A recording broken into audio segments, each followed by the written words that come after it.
Bismillahirrahmanirrahim. Assalamualaikum warahmatullahi wabarakatuh. Alhamdulillahirabbil wabihi nasta'in ala umurid dunya waddin.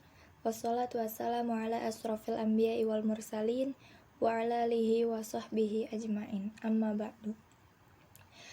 Pertama-tama marilah kita panjatkan puji serta syukur kita kepada Allah Subhanahu wa taala yang telah memberikan kita beribu-ribu nikmat, diantaranya yakni nikmat Islam, nikmat iman, serta nikmat sehat walafiat. Shalawat serta salam semoga selalu tercurah limpahkan kepada baginda Nabi besar Nabi Muhammad SAW beserta para keluarganya dan para sahabatnya.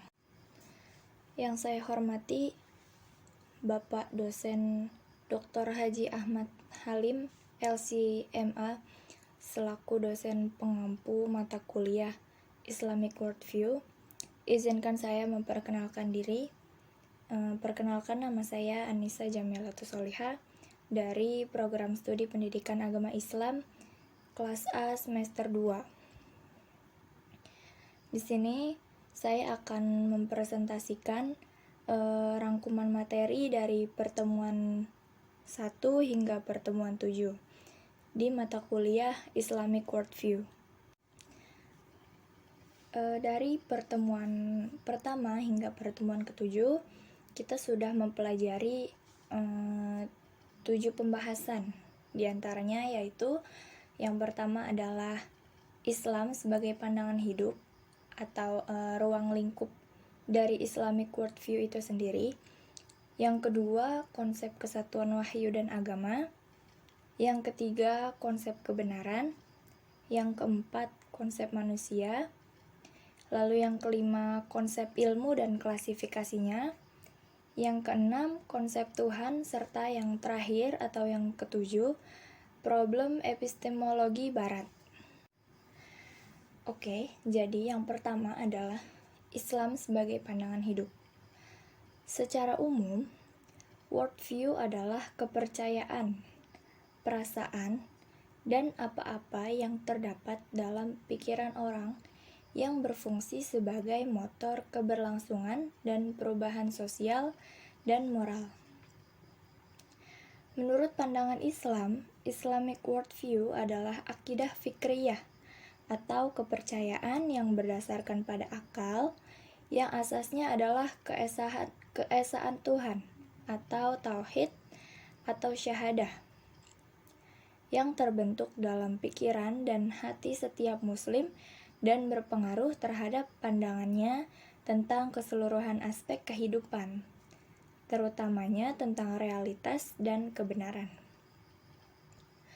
Ruang lingkup Islamic worldview meliputi yang pertama yaitu Tuhan, yang kedua agama, yang ketiga manusia, keempat nabi, kelima kebenaran, keenam kitab suci, dan yang ketujuh ilmu. Perbedaan kultur, ras, agama, dan kepercayaan dan sebagainya itu ada 3. Yang pertama adalah perbedaan persepsi atau collision of consciousness. Yang kedua, perbedaan peradaban atau clash of civilization. Yang ketiga, perbedaan pandangan hidup atau clash of worldview. Selanjutnya ada faktor lahirnya worldview umum, yaitu ada 6. Yang pertama adalah masyarakat dengan konsep ilmu. Yang kedua, konsep keilmuan. Yang ketiga, transparent atau scientific worldview. Yang keempat, masyarakat tanpa konsep ilmu. Yang kelima, kondisi berpikir. Dan yang keenam, natural worldview. Adapun lahirnya worldview Islam periode Mekah 1, yaitu konsep etika. Yang kedua, ide tauhid. Yang ketiga, konsep penciptaan. Yang keempat, hari akhir. Dan yang kelima, konsep tentang alam. Dan bukan hanya itu saja, lahirnya worldview Islam itu juga terjadi pada periode Mekah kedua, Yang pertama, kenabian. Yang kedua, konsep ilmu. Yang ketiga, konsep ibadah. Yang keempat, konsep dinamis, dan lain-lain. Lalu, ada peradaban barat. Peradaban barat adalah campuran dari peradaban Yunani kuno yang dikawinkan dengan peradaban Romawi dan disesuaikan dengan elemen-elemen kebudayaan bangsa Eropa, terutama Jerman, Inggris, dan Prancis. Prinsip-prinsip asas dalam filsafat, seni, pendidikan, dan pengetahuan diambil dari Yunani.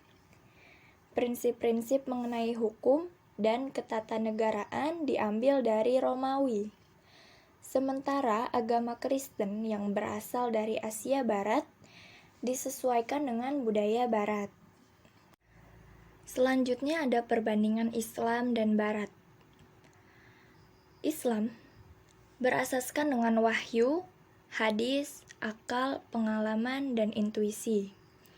Sementara Barat berasaskan rasio, spekulasi, dan filosofis. Lalu pendekatan yang digunakan Islam adalah tauhid. Sementara itu, pendekatan yang digunakan oleh Barat adalah dikotomis. Sifat yang ada pada Islam yakni adalah otentisitas dan finalitas. Sementara Barat menggunakan sifat rasionalitas, terbuka, dan selalu berubah. Setelah itu, makna realitas dan kebenaran yang digunakan Islam adalah berdasarkan kajian metafisik yang berasaskan wahyu.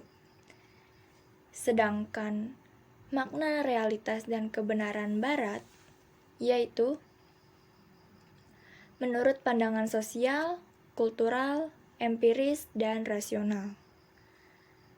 Dan objek kajian yang digunakan pada Islam yaitu invisible dan visible, menggunakan alam Quran surat Al-Mulk dan alam Asy-Syahadah. Sementara objek kajian dari Barat ini tidak ada. Materi yang kedua adalah konsep wahyu. Pengertian wahyu. Wahyu memiliki arti al-isyarah al-sari'ah atau isyarat yang cepat.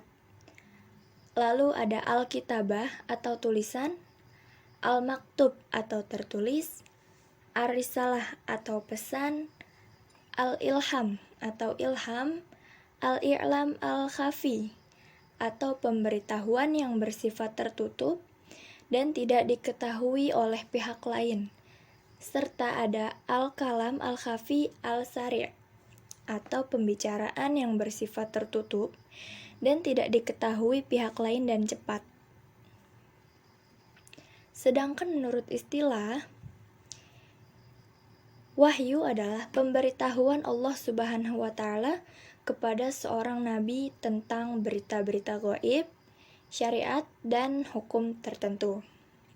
Nah, dari definisi ini jelas bahwa konsep wahyu dalam Islam harus mengandung dua unsur utamanya. Apa saja? Yang pertama yaitu pemberi berita. Siapa sih pemberi berita ini? Pemberi berita adalah Allah Subhanahu wa Ta'ala. Dan unsur yang kedua yaitu penerima berita atau nabi. Sehingga tidak dimungkinkan terjadinya wahyu tanpa keduanya atau menafikan salah satunya.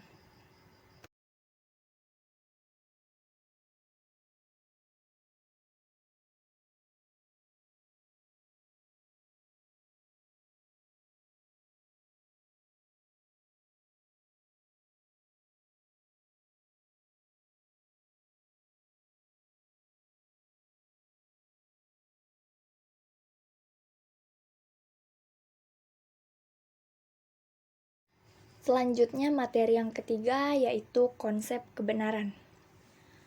Konsep kebenaran sangat fundamental karena sebagai pengantar konsep inti dalam kajian Islamic Worldview. Jika kita tidak mengetahui konsep kebenaran yang absolut, nantinya akan terjadi kekacauan dalam memahami konsep realitas, kehidupan, dan juga alam, dan juga melihat manusia dan mengenal Tuhan kita. Secara umum, setiap orang memahami bahwa tujuan orang berpengetahuan adalah untuk mencapai suatu kebenaran. Dan ketika menyadari dirinya dalam kebenaran, maka ia akan merasakan sebuah kepastian. Nah, tujuan belajar agama yaitu untuk mengenal lebih dekat siapa Tuhan kita, bagaimana cara kita mengibadahinya, bagaimana cara kita mengabdi kepadanya, dan bagaimana kita membangun hubungan dengannya atau hablum minallah. Istilah yang dipakai untuk terma sebuah kebenaran adalah yang pertama yaitu al-haq dengan al-batil. Sering digunakan dalam konteks ontologi. Yang kedua yaitu as-shawab dan al-khata. Dipakai dalam literasi klasik dan dipakai di konteks ijtihad. Yang ketiga yaitu sahih dan fasid. Digunakan pada budaya ilmu kita. Kebenaran di dalam Al-Quran terulang banyak sekali. Kata al-haq kurang lebih terulang sebanyak 283 kali. Al-haq penting untuk mengenal Allah yang menurunkan kebenaran. Misalnya pada Quran Surat Al-Baqarah ayat 26. Adapun orang yang beriman, ketika sudah mengetahui suatu kebenaran, mereka hanya akan yakin dan tunduk. Kebenaran adalah apa yang dikatakan oleh Allah dan Rasul. Dalam kebenaran, kita tidak boleh ragu-ragu, tidak boleh menyembunyikan kebenaran, tidak boleh mencampur adukan, dan harus yakin bahwa kebenaran akan muncul ke permukaan. Saat kita sudah mengerti terma al-haq dalam Al-Quran dan maknanya, maka ketika kita melihat kebenaran dalam perspektif Islamic worldview, kita akan terintegrasi antara akal, wahyu, dan kebenaran tidak kontradiktif. Adapun aktualisasi kebenaran yaitu yang pertama adalah ilmu yakin, yang kedua ainul yakin, dan yang ketiga yaitu hakul yakin.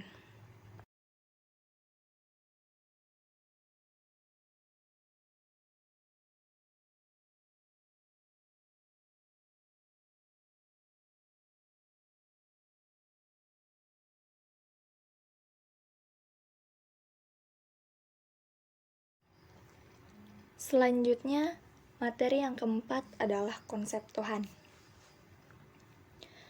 Konsep Tuhan dalam perspektif wahyu berbeda dengan konsep Tuhan dalam perspektif budaya. Konsep Tuhan dalam perspektif budaya berbeda-beda dan juga melahirkan agama budaya. Konsep Tuhan dalam Islam dasarnya adalah pada wahyu, bukan pada budaya tertentu, bukan pada kesepakatan tertentu, bukan juga kepada spekulasi akal tertentu. Sehingga perbedaan ini sifatnya final, bahwa Tuhannya umat Islam tidak sama dengan Tuhannya umat lain. Konsep Tuhan harus menjadi ruh untuk hidup kita, sehingga Pancasila kita dalam kehidupan bernegara mengikut dari sila pertama, yaitu ketuhanan yang Maha Esa, menjadi ruh di atas semua pasal-pasal dan juga sila-sila yang ada di Pancasila maupun di Undang-Undang Dasar. Konsep Tuhan harus menjiwai di dalam konsep kehidupan kita. Dalam pandangan kita melihat dunia, dalam konsep manusia dilihat dari perspektif ketuhanan. Artinya, kita mengkonsep manusia harus melihat bagaimana Allah mengkonsep manusia itu sendiri, karena konsep Tuhan harus menjiwai konsep yang ada. Yang kelima yaitu konsep ilmu dan klasifikasinya. Ilmu identik dengan Al-Quran, identik dengan sunnah dan ma'rifah. Ilmu memiliki cirinya sendiri dan memiliki keutamaan. Ilmu muncul sebanyak 750 kali dalam Al-Quran.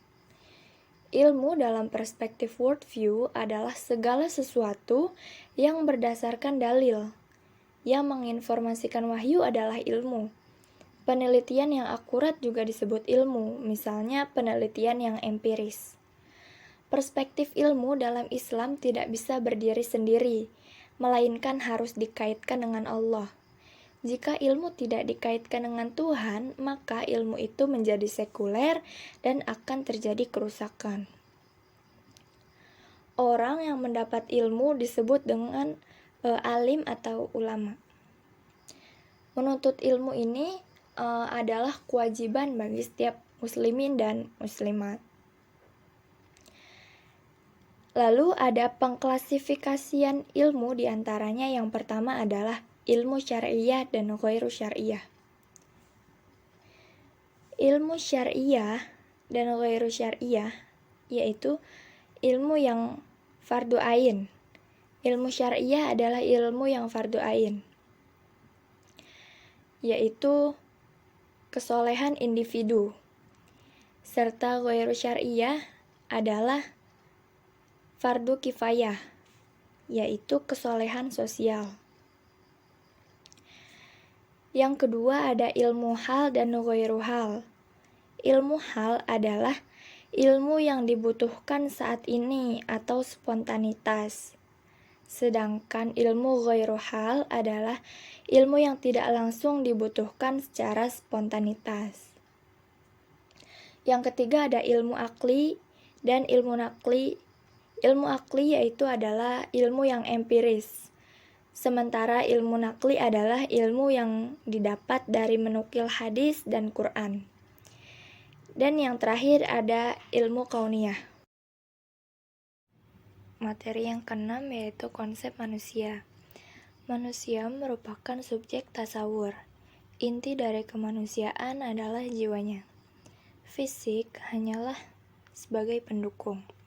Semua hakikat kemanusiaannya dikembalikan kepada unsur jiwanya. Sehingga ketika jiwa manusia mengalami suatu problem, maka problemlah seluruh unsur elemen yang ada pada diri manusia, baik secara lahir maupun batin. Ketika jiwa manusia keliru memandang dirinya, memandang alam, dan memandang Tuhannya, maka banyak sekali problematika yang diterima di dalam kehidupannya. Seperti munculnya wabah depresi, mudah stres, kemudian selalu mengikuti hawa nafsu, lalu menjadikan paradigma berpikir yang materialistik sehingga membuat manusia menjadi kehilangan jati dirinya. Nabi SAW bersabda, "Jikalau seseorang berbuat dosa, maka akan ada titik hitam di dalam jiwanya." Solusi untuk menyembuhkan hati dan jiwa yang sakit yaitu dengan membaca ayat-ayat suci Al-Quran dan tazkiyatun nafs atau mensucikan jiwa. Jiwa manusia ini terdiri dari 3 unsur, yaitu akal, syahwat, dan ghadab atau emosi. Materi yang ketujuh atau materi yang terakhir yaitu adalah problematika epistemologi Barat. Pemikiran peradaban Barat banyak mudaratnya terhadap pemikiran umat Islam, sehingga pada saat ini selama beberapa waktu dunia Islam telah dihadapkan pada ancaman kemurtadan melalui pola pemikiran yang menyelimuti pemikiran umat Islam, yang biasa disebut dengan usul fikri, yaitu pemikiran yang tidak bisa dielakkan. Contohnya adalah pemikiran serangan. Serangan yang datang dari peradaban Barat yang harus kita saring agar tidak mempengaruhi pemikiran orang Islam dalam hal buruk. Peradaban Barat modern merupakan sebuah peradaban yang dibangun dari nilai-nilai sekularisme dan liberalisme. Dalam sejarah Eropa Kristen, kata sekular dan liberal dimaknai sebagai pembebasan masyarakat dari cengkeraman kekuasaan gereja yang sangat kuat dan sangat hegemonik di zaman pertengahan. Dalam peradaban Barat, tidak ada wahyu yang diturunkan. Dengan kata lain, hal-hal yang mempengaruhi peradaban Barat tidaklah sesuai syariat Islam. Peradaban Barat memang dikatakan lebih maju di bidang saintek, tetapi tidak menyertakan nilai-nilai agama yang dapat menyebabkan kerusakan peradaban dengan nilai agama di dunia. Paradigma peradaban Barat dibangun dengan liberalisme, yaitu kebebasan masyarakat dari cengkeraman kekuasaan agama. Banyak ilmuwan Barat yang memisahkan ilmu dari agama yang sekarang ini sudah beberapa ilmuwan Islam juga ingin mempraktikkan pemisahan antara ilmu dan agama tersebut. Penyebab berubahnya Barat Kristen menjadi Barat liberal adalah yang pertama, trauma sejarah, khususnya yang berhubungan dengan dunia si agamawan antara gereja dengan para ilmuwan. Yang kedua, karena problema teks Bible yang berubah-ubah secara turun-temurun oleh para pendeta, jadi tidak bisa dijadikan acuan. Dan yang ketiga yaitu problema teologis Kristen. Peradaban Barat berasal dari peradaban Yunani, di mana di peradaban itu sangat menjunjung nilai-nilai kepercayaan yang berlebihan terhadap kemampuan panca indera, sehingga meremehkan kemampuan di luar panca indera. Kemudian peradaban Barat juga memiliki kelangkaan rasa terhadap keagamaan dan kerohanian. Jadi jauh dari nilai-nilai agama dan juga dari nilai-nilai wahyu. Lalu peradaban Barat itu selalu menjunjung tinggi kehidupan materialistik yang mengukur kebahagiaan hanya sebatas materi. Menurut Abul Hasan Ali An-Nadwi, peradaban Barat adalah kelanjutan peradaban Yunani yang menjadi inti kebudayaan Barat, yaitu yang pertama, kepercayaan yang berlebihan terhadap kemampuan panca indera dengan meremehkan hal-hal yang di luar indera. Yang kedua adalah kelangkaan rasa keagamaan dan kerohanian. Yang ketiga, sangat menjunjung tinggi kehidupan duniawi dan menaruh perhatian